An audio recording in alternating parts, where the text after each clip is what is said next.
of such senseless folly becoming true. And yet that folly is at present my only wisdom, my sole happiness. Coming out of the café, I met the carriage of Monsieur B., the proselytizing friend. He stopped and invited me in for a drive, but first asked me to wait for a few minutes whilst he attended to some duty at the church of San Andrea del Frate. Instead of waiting in the carriage, I entered the church myself to look at it. The church of San Andrea was poor, small, and empty. I believe that I found myself there almost alone. No work of art attracted my attention, and I passed my eyes mechanically over its interior without being arrested by any particular thought. I can only remember an entirely black dog which went trotting and turning before me as I mused. In an instant the dog had disappeared. The whole church had vanished. I no longer saw anything, or more truly I saw, oh my God, one thing alone. Heavens, how can I speak of it? Oh no, human words cannot attain to expressing the inexpressible. Any description, however sublime it might be, could be but a profanation of the unspeakable truth. I was there, prostrate on the ground, bathed in my tears, with my heart beside itself. When M.B. called me back to life, I could not reply to the questions which followed from him one upon the other. But finally I took the medal which I had on my breast, and with all the effusion of my soul, I kissed the image of the Virgin, radiant with grace which it bore.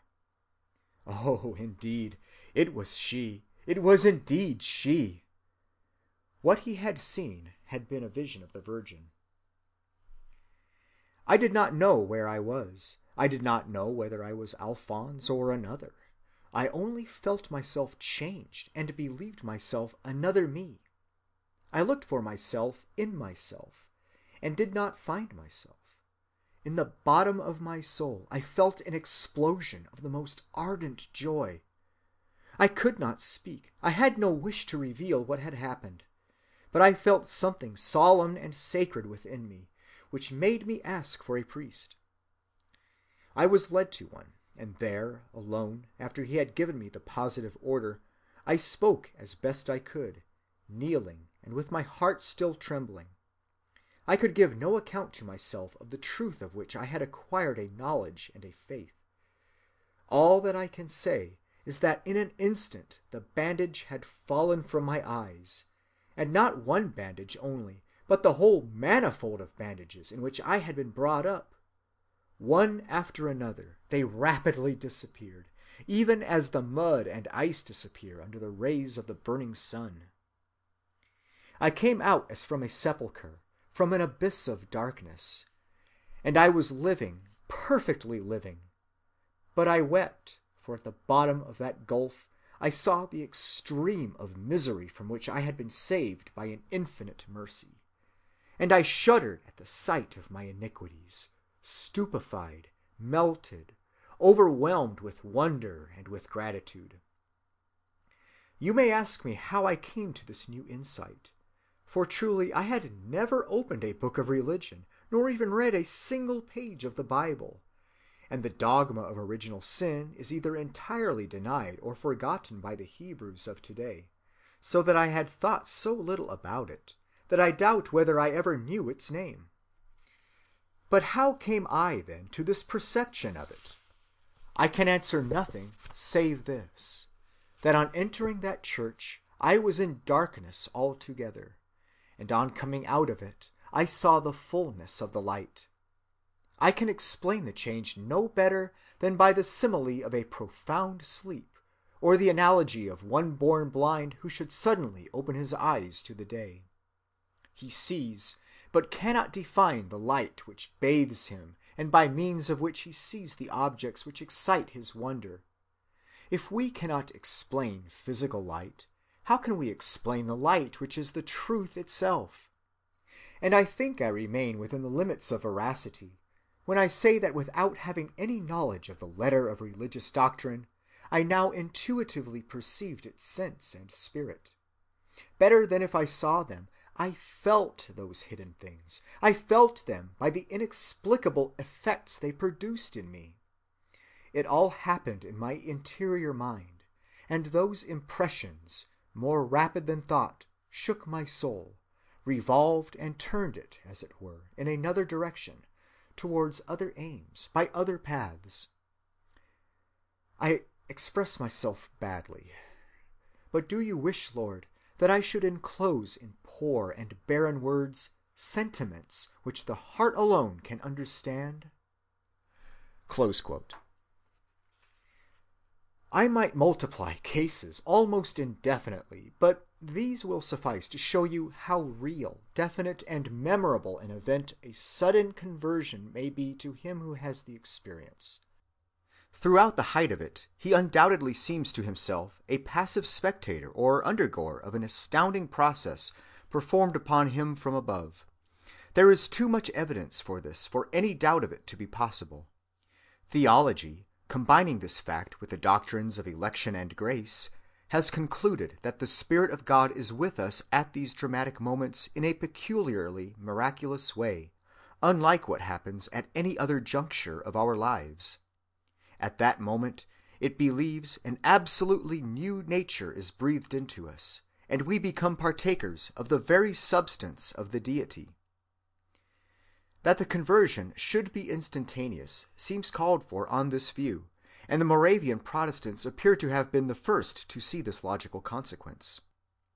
The Methodists soon followed suit, practically if not dogmatically, and a short time ere his death, John Wesley wrote, quote, "In London alone I found 652 members of our society who were exceeding clear in their experience, and whose testimony I could see no reason to doubt. And every one of these, without a single exception, has declared that his deliverance from sin was instantaneous, that the change was wrought in a moment. Had half of these, or 1/3, or 1 in 20, declared it was gradually wrought in them, I should have believed this with regard to them, and thought that some were gradually sanctified and some instantaneously. But as I have not found, in so long a space of time, a single person speaking thus, I cannot but believe that sanctification is commonly, if not always, an instantaneous work." Close quote. All this while the more usual sects of Protestantism have set no such store by instantaneous conversion. For them, as for the Catholic Church, Christ's blood, the sacraments, and the individual's ordinary religious duties are practically supposed to suffice to his salvation, even though no acute crisis of self-despair and surrender followed by relief should be experienced. For Methodism, on the contrary, unless there have been a crisis of this sort, salvation is only offered, not effectively received, and Christ's sacrifice, in so far set forth, is incomplete. Methodism surely here follows, if not the healthier-minded, yet on the whole the profounder spiritual instinct. The individual models which it has set up as typical and worthy of imitation are not only the more interesting dramatically, but psychologically they have been the more complete. In the fully evolved revivalism of Great Britain and America, we have, so to speak, the codified and stereotyped procedure to which this way of thinking has led. In spite of the unquestionable fact that saints of the once-born type exist, that there may be a gradual growth in holiness without a cataclysm, in spite of the obvious leakage, as one may say, of much more natural goodness into the scheme of salvation, revivalism has always assumed that only its own type of religious experience can be perfect. You must first be nailed on the cross of natural despair and agony, and then in the twinkling of an eye be miraculously released. It is natural to those who personally have traversed such an experience should carry away a feeling of its being a miracle rather than a natural process. Voices are often heard, lights seen, or visions witnessed. Automatic motor phenomena occur, and it always seems, after the surrender of the personal will, as if an extraneous